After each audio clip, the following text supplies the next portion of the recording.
But let's talk about whether or not you'll carry on being a smoker if you're one of the, well, very small minority of people actually who smoke now, because we know that vaping has had a huge impact on people's ability to give up smoking. Also, I think the ban in 2007 on people smoking in most indoor places, pubs and restaurants and workplaces, did actually make it a lot easier for a lot of people to give up. But the latest effort is a new, improved stop smoking pill, which they reckon tens of thousands of people will be able to use to quit on the NHS. Well, let's talk about this with pharmacist and healthcare expert Thorrun Govind, who joins us now. Hello, Thorrun. Lovely to see you, Julia. Again, Varenicline. We can never say it, can we? But that's the name of it. By the way, who comes up with the names of these drugs? I've never been able to pronounce any of them.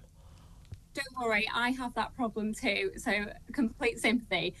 So this is a daily tablet given over a few months, and it's as effective as vapes and more effective than nicotine replacement gum or patches. But if I'm honest, if we just take this back a few stages, a few years ago we had Champix, which was this drug, a branded version of this drug, and it was on the market, and it was then withdrawn due to some impurities. So I understand some of the excitement that we've got a generic version of this drug. So it's a cheaper version. It means it'll do the same job, but it is cheaper to manufacture because all of those rules have come underway. But I'm excited for it being available, but I think just a bit of But we should always be a bit worried. We're always told every drug's a wonder drug. We've had this about the fat jabs, haven't we? Now we've had people who've died as a result of taking the fat jabs. We had to look into the circumstances there. But this is the thing, look, smoking is bad for you. Every single cigarette you smoke is bad for you. And anything that can help people give up is a good thing. We've had nicotine patches, nicotine chewing gum, a lot of it available in the NHS. And we've had vaping. And the NHS, unusually in the Western world, actually were very pro-vaping. And sort of, look, it's not good for you, it's still quite bad for you, but it's nothing like as bad for you as smoking. Now there seems to be a sort of turn on vaping, a little bit of hysteria about disposable vapes and some kids vaping, although it's illegal for them to be sold to them. Do you think the stop smoking pill will do the job that vaping has done, or do people still leave vaping? Because a lot of people who smoke, they still quite like the actual physical movement of smoking with the vape, don't they?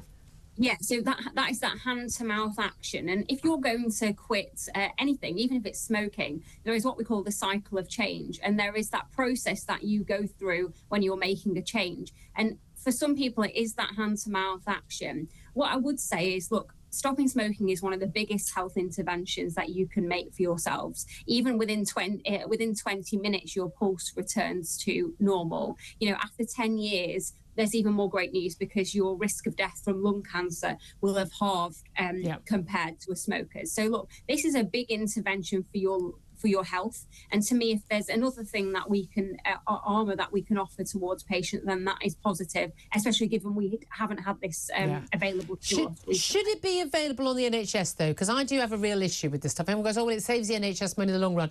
Someone who can afford, what is it, 15 quid or whatever it is now for a packet of fags, or even if they're getting off the back of a lorry, 8 quid, I don't know. But they can afford to buy these pills, can't they? It really irritates me that my money's being spent on people basically getting given a drug that costs me money when they can afford it themselves.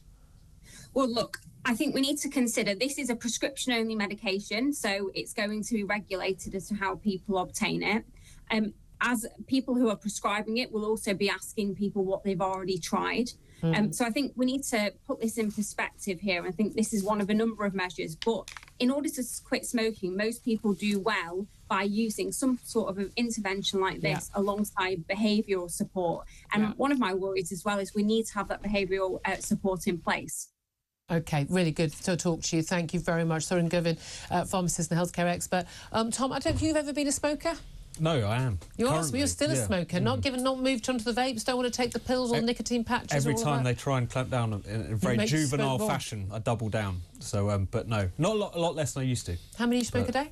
Oh, these days I've got it down to just while I'm drinking. So about 45. 45? That other chuckle you can hear, by the way, is Ian Collins. He's just arrived to the space. See, I genuinely, this is my thing. I don't understand, and please no disrespect to my audience as well who smoke. I think it's so insane to smoke. because they are literally cancer sticks. Oh, yeah. Like, everyone is bad for you. The nonsense about... But the nonsense about alcohol, the small amounts of alcohol, even moderate amounts of alcohol either, are not bad for you. There's no proof of that, whereas smoking is. So why do it? Because it's fun, pleasurable, enjoyable. Have you got every right to do it, as far as I'm concerned? I don't plan to do it forever. It's well hard, isn't it? Well, like Tom. Social smoker. Kind of socially. And you see, I would have always had you down as somebody who, back in the old Fleet Street days, you know, when newsrooms were full of people. When I've been drunk as a teenager, I've probably gone through 10 in my life. No, never liked it, never got it, never got it. Never done cocaine either. That's the thing that my husband's saving for our pension. We're going to do it. I'm going to do cocaine for the first time on pay-per-view. How fast can she actually talk?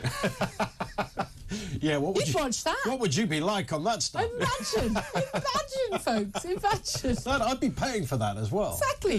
What's not to like? Yeah. Really, what's happening on your show? I should bother to ask you What is that? Well, we're going to talk about the assisted dying bill. Also, all eyes... Extraordinary calls on that today. You know, it's really strange, isn't it? Once in a while something comes up and you think, I'm genuinely not sure what I think about this. I go from thinking, well, clearly, if somebody chooses, you know, I'm so ill... Well, if you smoke, you're choosing assisted dying, mate. Well, no, I look at it as part of... You're assisting yourself It's part of my 5 a day, frankly, if you don't mind. 2 pairs of banana and a Marlboro Light. I mean, what's wrong with that? Other cigarettes that are probably going to be illegal soon are available. Exactly. Anyway, Ian Collins up next. Brilliant, thanks to Tom. So he's going out for a fag now. I'm done for the day. Great to be joined by you today. Look forward to tomorrow. This is Talk. We are, of course, the home of common sense.